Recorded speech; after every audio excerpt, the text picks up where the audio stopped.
Cela a commencé vendredi quand il y a eu une forte baisse du cours du pétrole brut. Et au cours du week-end, il est devenu clair que l'Arabie Saoudite et la Russie n'allaient jamais être sur la même longueur d'onde s'agissant des réductions de production d'or noir.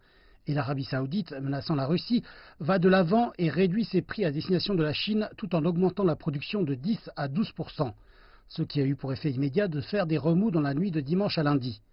Autre point, la propagation du coronavirus ou Covid-19. Il semble avoir dangereusement atteint New York au cours du week-end.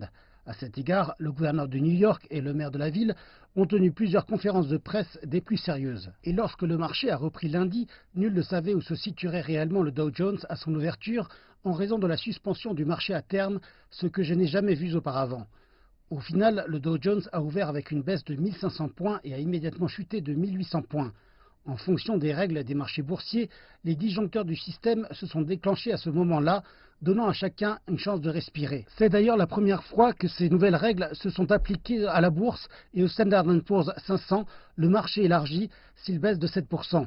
Ce qui a été le cas, le Dow Jones baissant également de 7%. Les disjoncteurs se sont activés, entraînant une pause de 15 minutes. Puis à la reprise du marché, une nouvelle baisse a été observée pour se stabiliser légèrement, si on peut dire.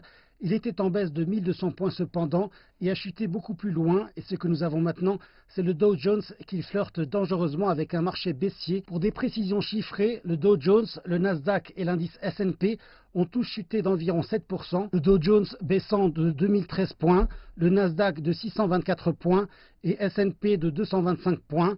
Et le Dow Jones fermant à environ 23 800.